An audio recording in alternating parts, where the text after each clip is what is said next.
कहानी के शुरू में हमें एक केमिकल प्लांट दिखाया जाता है जहाँ पर नए नए रिसर्च, तहकीक और तजुर्बे करके खतरनाक किस्म के हथियार बनाए जाते हैं। ये प्लांट लीबिया में था। वहाँ पर काफी सारे सिपाही पहरा दे रहे थे। उधर ही हम वहाँ के जनरल को देखते हैं जो अपनी फैमिली के साथ बहुत खुश था, मगर उसकी ये खुशी ज्यादा देर तक नहीं चलने वाली थी। तभी एक सिपाही को एक आदमी मार देता है और अब अचानक से उस केमिकल प्लांट पर हमला हो जाता है। उधर बॉम्ब गिरने लगे थे और साथ ही कुछ लोग जो अपनी गाड़ियों में बैठे गन से वहाँ के लोगों पर हमला कर रहे थे। अब उधर उन लोगों का हेड आता है जो वहाँ पर हमला कर रहे थे। दरअसल ये बहुत बड़ा दहशतगर्द था जिसने जनरल को पकड़ लिया था और उससे वहाँ के बॉम्ब्स के बारे में पूछता है, क्योंकि यहाँ पर केमिकल्स का इस्तेमाल करके खतरनाक किस्म के हथियार बनाए जाते थे। तो ये दहशतगर्द उन्हीं हथियारों को हासिल करने आया था। जनरल उसे लोकेशन के बारे में नहीं बताता तो वो दहशतगर्द उसको भी मारने की धमकी देता है। ये सब देखकर जनरल ने उसे बॉम्ब्स और हथियारों के बारे में बता दिया था, लेकिन सब जानने के बाद वो दहशतगर्द आदमी जनरल को भी खत्म कर देता है। अब आगे हमें बर्नी नाम का एक आदमी दिखाया जाता है जो कि अपने दोस्त के घर पर आया था। वो बाहर खड़ा अपने दोस्त की बातों को सुन रहा था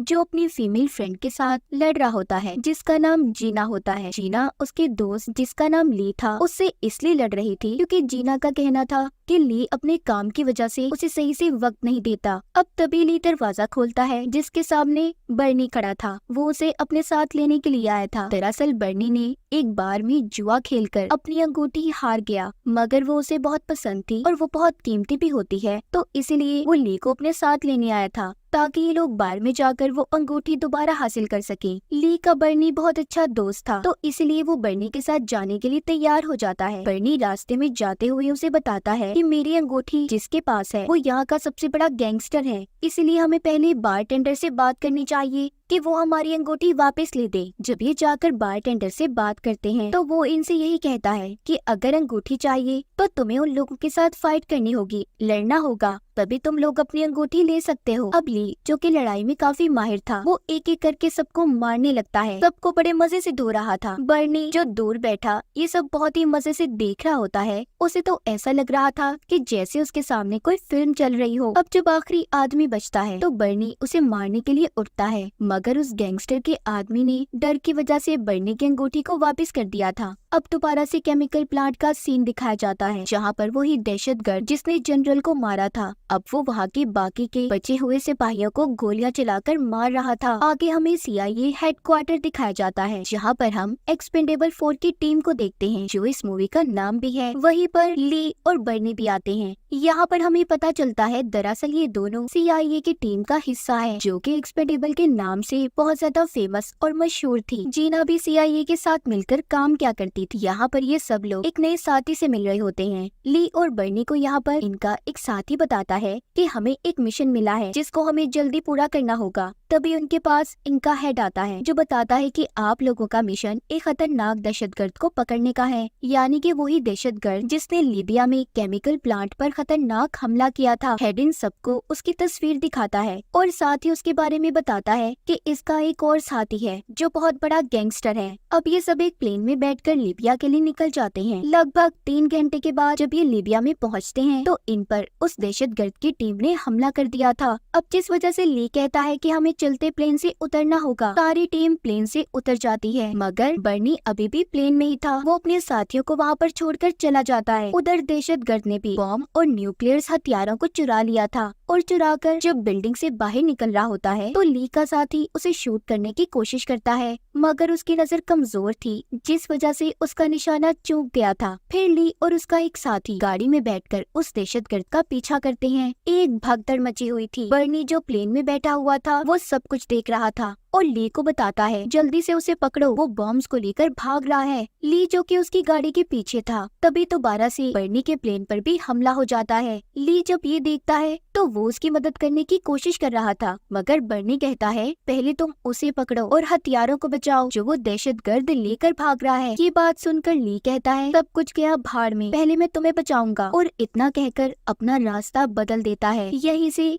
इनका ये मिशन बर्बाद हो चुका था। सबसे पहले ली अब उस मशीन को तबाह करता है जिससे बर्नी के प्लेन पर हमले किए जा रहे थे। लेकिन तभी दहशतगर्द आदमी भी बर्नी के आग लगे हुए प्लेन पर एक बार फिर गोली चलाता है, जिससे कि अब बर्नी का प्लेन पूरी तरह से क्रैश हो चुका था। ली पैदल ही भागकर जब उस प्लेन की तरफ जाता है तो उसे पता चलता है कि बर्नी हमेशा हमेशा के लिए सबको छोड़कर जा चुका है, उसकी मौत हो गई थी। अब एक्सपेंडेबल 4 की टीम एक बार में इकट्ठा होकर अपने दोस्त बर्नी के लिए शोक मना रहे थे। तभी वहाँ पर इनका हेड आता है जो कहता है कि ली, तुम्हारी वजह से सारा प्लान बर्बाद हो गया, तुम्हारी वजह से ही हमारा ये मिशन खराब हुआ है, इसलिए अब मैं तुम्हें अपनी टीम में नहीं रख सकता, तुम जा सकते हो। ली के बाकी के साथी भी यही कहते हैं कि अगर तुम चाहते तो मिशन पूरा कर सकते थे, तुमने हमारे दोस्त बर्नी की कुर्बानी को भी जाया कर दिया जो उसने इस मिशन के लिए दी थी। ये सब सुनने के बाद अब ली वहाँ से चला जाता है। ये अब एक्सपेंडेबल 4 की टीम का हिस्सा नहीं रहा था, तो इसके पास अब पैसे भी नहीं होते, इसलिए ली नई जॉब को ढूंढने लगता है। वो एक अखबार पढ़ता है जिसमें उसे सोशल मीडिया इन्फ्लुएंसर के गार्ड की जॉब नजर आती है, जो कि बहुत ही बदतमीज किस्म का आदमी था। इसलिए ली पहले ही दिन उस आदमी से लड़कर उसे मारकर अपनी जॉब छोड़ देता है और फिर ये घर आ गया था। घर आने के बाद इसे अपने दोस्त बर्नी की याद आती है। उसकी अंगूठी देखकर सोचता है कि वो उसके कातिलों से जरूर बदला लेगा। तभी उसे अपने घर पर एक फाइल मिलती है। उसकी दोस्त जीना भी उसके घर आती है, जिसको हमने कहानी के शुरू में देखा था। ये भी सीआईए के साथ ही काम किया करती थी, मतलब एक्सपेंडेबल 4 की टीम का हिस्सा थी। वो जीना से पूछता है कि ये किसकी फाइल है। वो कहती है ऑसलॉट की फाइल है। ये उस वक्त की बात है जब इस केस को बर्नी ने हल किया था। ऑसलॉट एक बहुत बड़ा गैंगस्टर था। इस केस के बारे में एक शर्त थी कि जब तक कोई भी एक भी इंसान इस केस से जुड़ा रहेगा और वो जिंदा होगा, इस केस को कोई भी नहीं खोल सकता। अब क्योंकि बर्नी ही अकेला इस केस के बारे में जानता था जो पहले जिंदा बचा था, अब क्योंकि वो भी मर गया है, इसलिए हमें इस केस की फाइल मिली है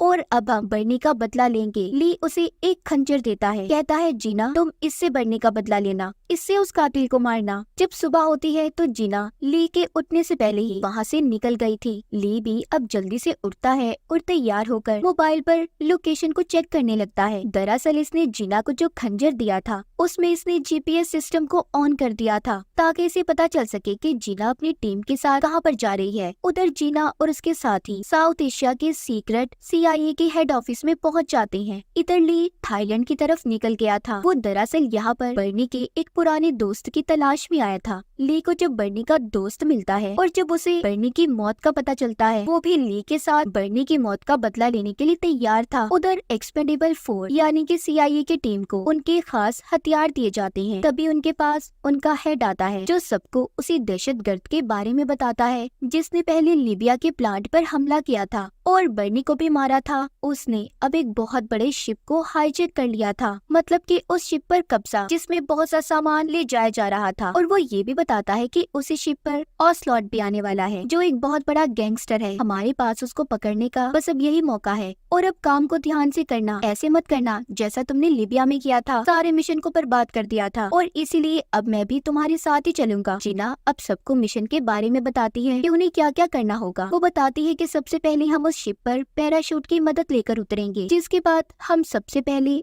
ऑसलॉट को मारेंगे और फिर उस दहशतगर्द को, जिसके बाद हम उन न्यूक्लियर हथियारों को हासिल कर लेंगे जो हथियार लीबिया के प्लांट से चुराए गए थे और फिर ये हमारा मिशन पूरा हो जाएगा। उधर ली बर्नी के दोस्त से बात करता है जो इसको मिला था। वो उससे पूछता है कि तुम तो बर्नी के इतने अच्छे दोस्त थे ना, तो तुमने उसे क्यों छोड़ दिया, उसे छोड़कर क्यों चले गए थे। वो बताता है कि मैंने अपनी जिंदगी में बहुत से लोगों को मारा और मुझे उन्हें मारकर खुशी महसूस होने लगी थी, इसलिए खुद को रोकना बहुत जरूरी था। मैं सबको छोड़कर यहाँ दूर आ गया ताकि मैं खुद को बदल सकूं। अब शिप पर दिखाया जाता है एक्सपेंडेबल 4 की टीम भी शिप पर पहुंच गई थी, मगर उस शिप में पहले से दहशतगर्द की आर्मी जमा थी जो इन सबको चारों तरफ से घेर लेते हैं और इनके हथियार छीनकर उन्हें एक जगह पर शिप में ही बंद कर दिया था। जिसके बाद ये सभी एक दूसरे पर इल्जाम लगाने लगते हैं कि यहाँ पर कौन किसकी गलती की वजह से फंसा। तभी उधर दहशतगर्द के आदमी आते हैं और इनसे पूछते हैं कि तुम लोगों का लीडर कौन है। ये सुनकर उनका लीडर कहता है कि मैं हूँ हेड। तो वो अब सीआईए के हेड को पकड़कर अपने साथ ले जाते हैं। इतनी देर में ली और बर्नी का दोस्त भी शिप के पास पहुंच गए थे। बर्नी का दोस्त ली को शिप पर छोड़कर कहता है, हमारा साथ यही तक था और अब अगर मेरे अंदर का जानवर जाग गया, मैंने दोबारा से लोगों को मारना शुरू कर दिया और कोई नहीं बचेगा मुझसे, तो इसीलिए तुम जाओ और जाकर बर्नी का बदला लो। ली ये सुनकर कहता है कि कोई बात नहीं, इन सब के लिए मैं अकेला ही काफी हूँ। अब वो शिप के ऊपर पहुँच जाता है जहाँ पर उसे कोई भी नजर नहीं आता। वो सोचता है कि इधर तो खून खराबा होना चाहिए था, पर इतनी शांति कैसे। अब जब ये शिप के अंदर जाता है तो वहाँ पीछे से एक आदमी ने इस पर गन कर ली थी और कहता है कि ऐसे ही खड़े रहो, पीछे मुड़कर मत देखना। ली उसे कहता है पीछे मुड़कर ना देखूं या ऐसे ही खड़ा रहो, और इसी तरह वो आदमी को अपनी बातों में उलझाकर वहाँ से उसे मारकर चला जाता है। अब आगे हमें दहशतगर्द दिखाया जाता है जो कि CIA के हेड को पकड़कर गवर्नमेंट से लाइव बात करता है कि वो उसके साथी को छोड़ दें, जो कि उसकी तरह ही एक बहुत बड़ा दहशतगर्द था, वरना वो CIA की टीम को खत्म कर देगा। उधर ली भी खंजर की लोकेशन देखकर आगे बढ़ रहा था जो कि उसने जिना को दिया था। शिप में दहशतगर्द के साथियों को मारकर वो आगे बढ़ता है और एक्सपेंडेबल 4 के सामान तक पहुंच जाता है, मतलब कि अपने साथियों तक। वहाँ से उसने सामान से एक कुल्हाड़ी को भी लेकर अपने पास रख लिया था जो कि उसके साथी की थी। उधर दहशतगर्द जो अपने आदमियों से राब्ता करने की कोशिश कर रहा था, मगर कोई भी उसकी बात का जवाब नहीं देता। तभी वॉकी टॉकी से ली उससे बात करता है और कहता है, तुम्हारे सारे आदमी लंबी नींद सो चुके हैं। दहशतगर्द जब ली की आवाज को सुनता है कहता है, ओ अच्छा तो तुम हो, चलो अच्छा हुआ तुम भी यहाँ पर आ गए, तुम्हें भी मैं तुम्हारे दोस्त के पास जल्दी पहुँचा दूंगा, यानी के ऊपर। इसके बाद दहशतगर्द अपनी आर्मी को ली को मारने भेज देता है, मगर वो ली के बारे में नहीं जानते थे कि वो कितना ताकतवर और खतरनाक इंसान था। ली एक एक करके सबको मार के आगे बढ़ रहा था और एक तबाही मचा देता है। उधर ही अब बर्नी का दोस्त भी आ जाता है जो ली को यहाँ पर छोड़ कर गया था। उसके हाथ में खतरनाक हथियार थे जिससे वो एक एक आदमी को मार रहा था। ली जब उसे देखता है तो पूछता है, तुम यहाँ पर क्या कर रहे हो, कहीं रास्ता तो नहीं भूल गए। जिस पर बर्नी का दोस्त कहता है, मैं ऐसे ही बर्नी के उस दोस्त को कैसे मरने दे सकता हूँ जिससे बर्नी इतना प्यार करता था। अब ये दोनों मिलकर दहशतगर्द की आर्मी का मुकाबला करते हैं और फिर इन्होंने उस जगह को भी ढूंढ लिया था जहाँ पर इनके बाकी के साथी कैद थे। जब ये उस जगह पर आकर देखते हैं, मगर अब वो भी यहाँ से जा चुके थे। उन लोगों ने भी यहाँ से बाहर जाने का रास्ता ढूंढ लिया था, लेकिन उनके पास कोई हथियार नहीं था, जिस वजह से वो कुछ भी नहीं कर सकते थे। अब ली अपने साथियों की मदद करता है उन तक पहुंचकर, जिसके बाद ये सब अब उस बॉम्ब तक पहुंच जाते हैं जो दहशतगर्द ने इन्हें मारने के लिए शिप में लगाया था, जिस पर 27 मिनट का वक्त चल रहा था। ली से उसके साथी कहते हैं, अब हम क्या करेंगे, जिस पर ली कहता है, फिक्र नहीं करो, हमारे पास 27 मिनट ही बहुत हैं। जिसके बाद एक्सपेंडेबल 4 दहशतगर्द की आर्मी पर टूट पड़ते हैं। हर कोई अपनी महारत दिखाकर उन्हें मार रहा था। ली की लड़ाई दहशतगर्द से होती है, दोनों एक दूसरे पर भारी पड़ रहे थे। ली दहशतगर्द को चाकू मारता है, जिस पर वो कहता है, बस इतना ही कर सकते हो, इतना सा चाकू है तुम्हारे पास। अब ली अपने साथी की कुल्हाड़ी मारकर कहता है, इससे बड़ा चाकू देखोगे या बस यही काफी है। अब ली उससे बॉम्ब का रिमोट मांगता है, जिस पर दहशतगर्द उसे जवाब देता है, वो मेरे पास नहीं है, वो तो ऑसलॉट के पास है। इतने में अब वहाँ पर हेलीकॉप्टर भी आता है जिसमें दहशतगर्द का रिहा किया हुआ साथी था। उसे आर्मी वाले छोड़ने आए थे, मगर उधर अचानक से CIA का हेड आ जाता है जो उस दहशतगर्द के साथी को मार देता है। दरअसल ये हेड ही ऑसलॉट था जो कि बहुत बड़ा गैंगस्टर होता है और दहशतगर्दों के साथ मिलकर काम करता था। वो अपनी टीम को भी यहाँ पर धोखे से लेकर आया था ताकि उन्हें यहाँ पर लाकर खत्म कर सके और सारा इल्जाम दहशतगर्द पर आ जाए कि उसके मिशन पर जाने की वजह से सारी एक्सपेंडेबल 4 की टीम मारी गई। अब ये सारी बातें खड़ा ली भी सुन रहा था जो पीछे से उस हेलीकॉप्टर को ही उड़ा देता है जिसमें ऑसलॉट जाने वाला था। ली नहीं चाहता था कि वो यहाँ से जाए। इसी बात पर ऑसलॉट ने भी बॉम्ब के रिमोट को पानी में फेंक दिया था, जिसके बाद वो सभी एक्सपेंडेबल्स पर गोलियां चलाने लगता है। ली अपने साथियों से कहता है कि हमें जल्दी पानी में कूदना होगा वरना बॉम्ब फट जाएगा और हम सारे मर जाएंगे,